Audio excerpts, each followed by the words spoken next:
everybody. Welcome to Garrett's Games. My name's Doug. My name's Shelley. And we are a podcast and video series about board games. We've been a long-running podcast, over 1,000 episodes, and we've been doing this video series for, a little over 6 or 9 months or so. We had started it, and then we're back to it and having some fun with it. We're going to be going to Essen this year. So that's going to be really fun. We're going to be reporting daily video series from that with the games that we've got, doing some haul stuff and stuff. So things to pay attention to, and hopefully give us a thumbs up now, and we'll keep going and having some good times. And make sure you subscribe, okay? All right.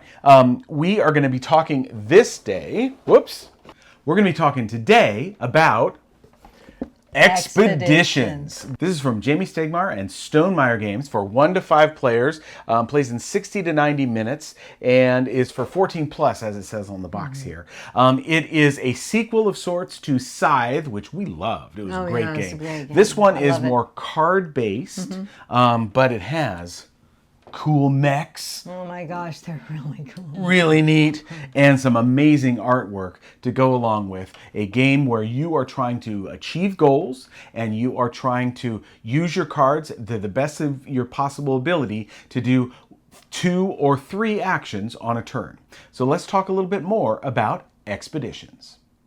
Okay, so with Expeditions, you have a modular board. We set this board up, and you have the start tiles down here, okay, with your home base. This is where your mech is going to start. And then you have the central tiles, which you can see are face down, and then the northern tiles, where there's corruption has happened, and you're going to have to deal with the corruption by using your strength and your guile to make sure that you deal with that corruption, which comes in orange and teal little tokens that get placed on the areas. And you are going to be, that's one of the things that you can do. You can see down here on the home board that there are a bunch of different achievements that you are trying to get. And of course, just like in Scythe, you have little stars and you're trying to put these out. And as soon as someone has all 4 of their stars out, then everybody's going to get one more turn, and that will be the end of the game. All right. One of the interesting things in the game is that you've got your little player board here, and I'm going to move my stuff off of it so we can show that. You got your little player board here. Everybody has a different player board with some special power down here in the lower right corner. You have a track that monitors your power and your guile. Okay, and those are power, the orange fist. And the guile, I don't know, the teal thing. Okay. Yeah, I was calling it a brain today. Yeah, it looks like a brain. Exactly right. Then you'll notice up here in the upper right corner that there are 3 actions. They are move, play, and gather. Okay? But you'll also notice that there's a box underneath them and then a refresh symbol as well. Okay, and so the way this works is you've got your little cube, and on your turn you're going to start here at refresh, and after you've refreshed any time during the game, the first move after that is you are going to move to this square and be able to do all 3 of the actions. After that, you have to then choose to cover one, and then you're only doing the other 2. So if I move and cover move, then I can only play and gather. If I cover play, move and gather, and so on and so forth, until I choose at some point to refresh, which means that I gather up all of the cards that I have currently used. I then and reset, and all of those go to our hand. Now, the interesting thing, of course, is our hand, quote unquote, is face up on the table, so everybody can see it. And we start with 2 figures, just like we is in Scythe. We've got a human and then a companion here, and they do various things. So I have, for example, Olga and Chunga here, okay, and Shelley has Gunther and Nacht. Okay. These are our first 2 cards in our hand, and of course, you'll notice that they do a couple of things.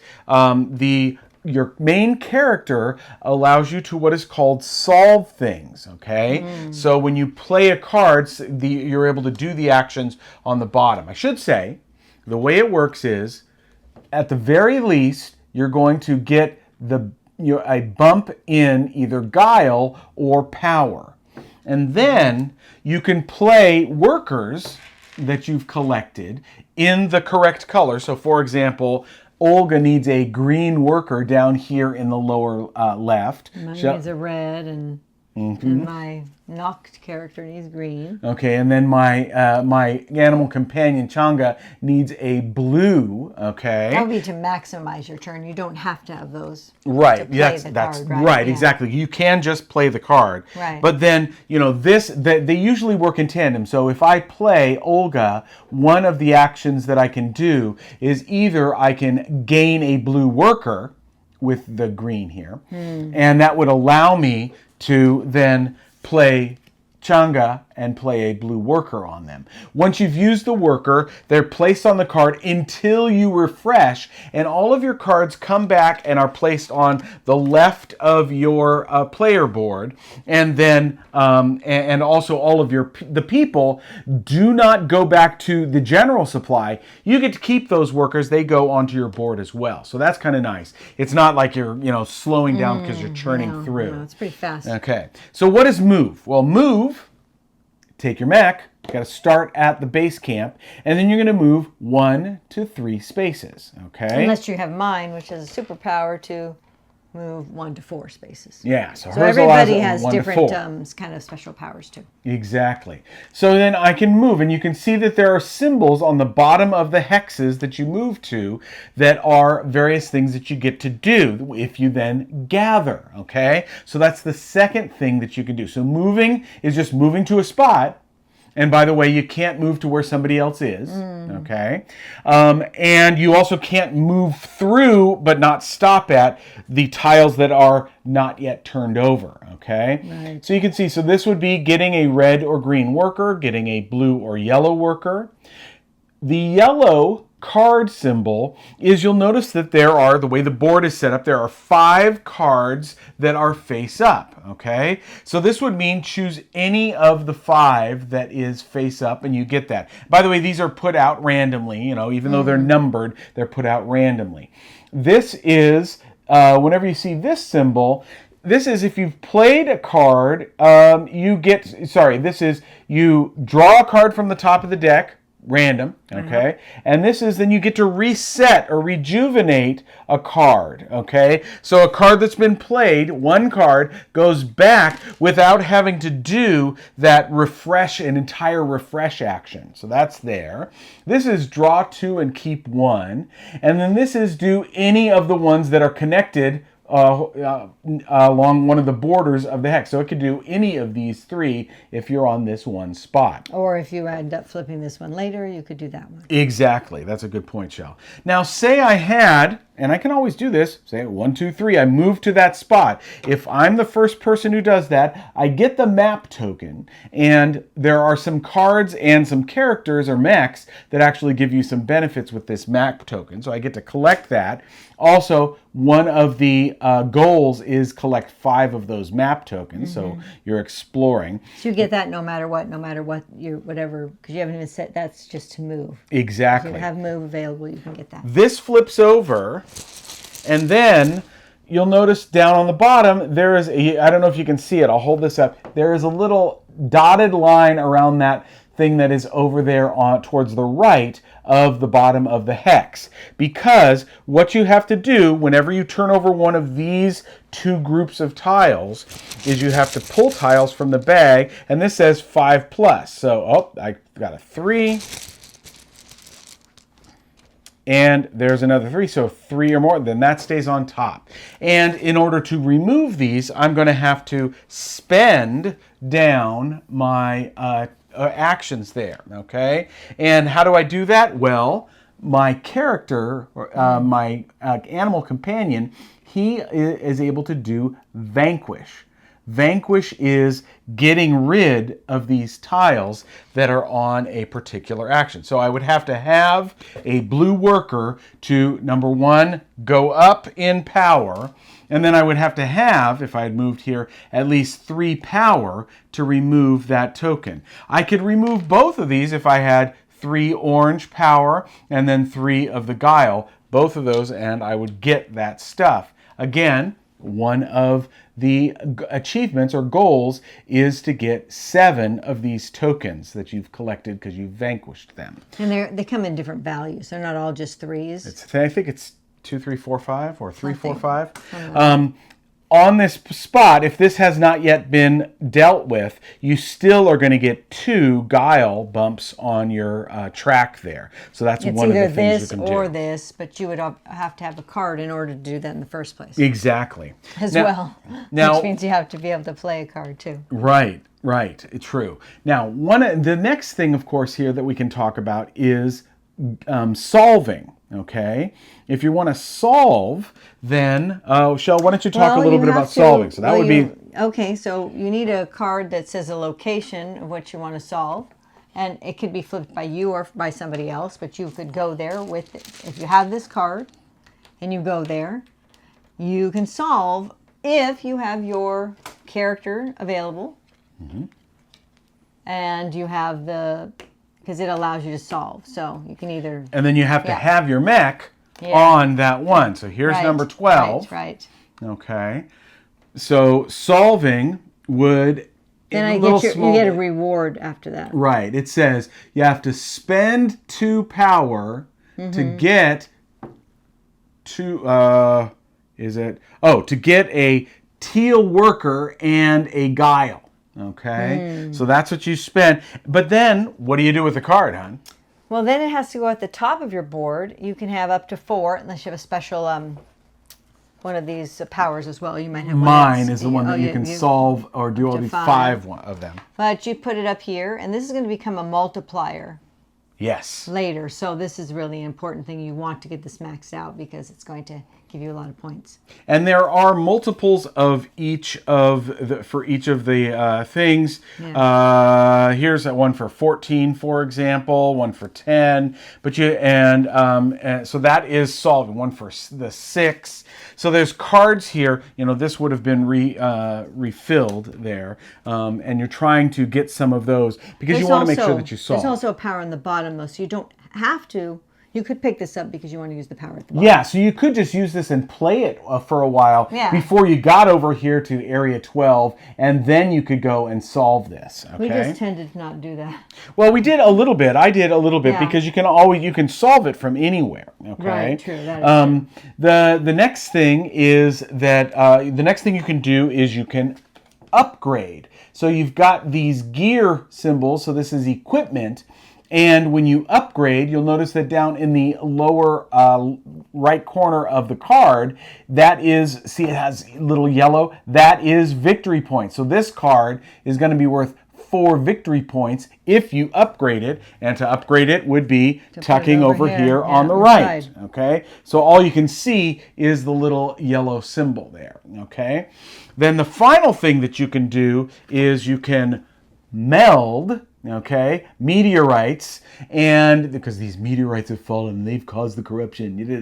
Okay, and so when you do that, you turn the card on its side, and I don't know if you can see that. So now there's some little writing there, and this triggers, again, you can do 4 of these tucks on each side. So 4 solves, 4 upgrades, 4 melds. This one says gain $1 for every 4 value corruption that you've been able to collect. So if these tokens, well, right now, if I'd collected any of these, I wouldn't get anything. But this, once I tuck it, now if I do it again, another meteorite, here's another one, okay? So this one is gain $1 for every solved quest. So Shelley tucks this and she's got a solved quest. She's going to get $1 for this. But both of them would trigger, okay? So that's the solving, upgrading, and melding that you can do. These holes where we've got empty spots where cards were, these immediately refill so that you can see you've got new spots, new things to solve over there, a bunch of things to solve as we go forward. And you are, of course, trying to get to various spots. Now, here's the thing. Unlike, at least what I'm remembering, from Scythe, where you get to, as soon as you achieve a goal, you can put the goal on. Here, you have to, we talked here. This, by the way, is the upgrade action. Okay. Somewhere else will be. I'll flip it over. So that would be tucking cards on one side. There's another upgrade action. So notice these things have to have been cleared for that to happen. Here is a meld action. So you could do a meld of that meteorite to once the corruption has been cleared off the tile. The last one is right here. This is boasting. Yes. This is how you have to get to and do a gather action to do and put a star out here on the spot. You can't just do it like that. You have to get to it. So it has to have also been cleared off of corruption exactly. as well. And so, yeah. And you're going to be working on all these things, and you're not necessarily going to be able to do everything in one spot, right? Sure, but you've got, this hand of cards, and these cards, when you get them, they actually, unless you have a special power, they are all, they would be coming in a line. There are a couple of them where you trigger the previous card when you do stuff, so you got to make sure you keep them in the line. But then when they come back to your hand, which is over on the other side of your board and face up, you can look at all of your cards, but everybody else can see, Doug's already used his character card, so that means he can't solve anything this round. Or he's already used his companion card, so he's not going to be able to, even if he gets to this spot, he doesn't have any card to vanquish this stuff. So I could get there after he's moved and be able to do that before he is able to do it, unless, I had gone and refreshed my hand. So there's a lot to think about, but a pretty straightforward action selection mechanism, which works really well. So as I always ask at this point, what do you think of this one, hon? It's amazing. There's fun. a lot going on. I mean, here. the art is beautiful, just as Scythe was, and the pieces are incredible for sure. That does take it up a notch. But thinking about when is the best time to refresh so that you have your big action. Right, where you get all three to move, to gather, to play a card. That's important. That can be really important. And trying to think about, when you don't have to, like which two actions you're going to do. Right. Yeah, you always, it's like, I want to move and gather, but now I want to move again and gather again. No, you can't do it. You can't do it twice, So, I mean, that's really a tough part about the game, I think. There's some interesting decisions there's also, it's like, sometimes you think, I can get a free green on my guy because I can't solve anything yet because I don't have the card, I haven't cleared off to that spot, I don't even know where that spot is yet. Right. But that makes it complicated too. Yeah, I think I think there's a good thing here. I think it's very straightforward once you understand how those three things play out. And the cards as they come up do make some interesting changes as you're trying to, now I've got this thing that I can do because this card that I've been able to draft either from the face-up ones that are here or by making sure that I take some from over here. And this is quite the thick deck of cards. I will say the one qualm that I have is that there does seem to be a little bit of more powerful versus less powerful in terms of the characters, actions. Because like one of them that seemed rather powerful. Which one was it? Really good one. This is huge. Yeah. This one, the boat one, it seems a little bit overpowered. Its power is, I did well in that game. Especially in a two-player game, because there's only two players who are getting these little map tiles and revealing the various spaces. So this special power is you can get rid of a map tile at any time and on your turn to gain a power, a guile, or a buck. So basically a victory point or a power or guile. As unfortunately I let Shelley do, she went around and collected a lot of things, which made sense for her power. This then became way overpowered and she just blew me out of the water. Well, because then I could go and I could pick up all of these, vanquish all these things. Exactly. Because I'm like, I can, they have to be done in order that the stack is. So perhaps I'm like, I need to have one more guile. Well, if I have one of those, I just throw it in. And there was no restriction on when you could spend the map. That might be the way to, or either you can only do a certain number of them, or you can only do it at a certain point in your turn. That would be a way of maybe mitigating that. I haven't gone online to see if there's some way that the people have talked about for mitigating that. But other than that, one qualm that I have about the game, I think that it plays really well. As Shelley said, we're repurposing in many ways some of the art from Scythe, which was gorgeous in and of itself. And the card play, mech movement, and then the gathering on the actions, and how the gathering action grows when you remove the corruption, really makes for an interesting, thought-provoking game as we were going through. So, that is Expeditions. 1 to 5 players. 60 to 90 minutes from Jamey Stegmaier and Stonemaier games. Really solid, beautiful game, and really holds up to the Stonemaier quality that you expect. All right, guys, that'll do it for this week. Remember, you can support the podcast by going to patreon.com/GarrettsGames, or down in the show notes, check out the extensive list of games that no longer fit on our shelves, but belong on your table. We would love it if you gave us a thumbs up, hit the bell, and subscribed, and that will help us continue to do these videos along with our long-running audio podcast as well. These videos drop every Tuesday, and we hope you're enjoying them. Take care. We'll see you. Bye.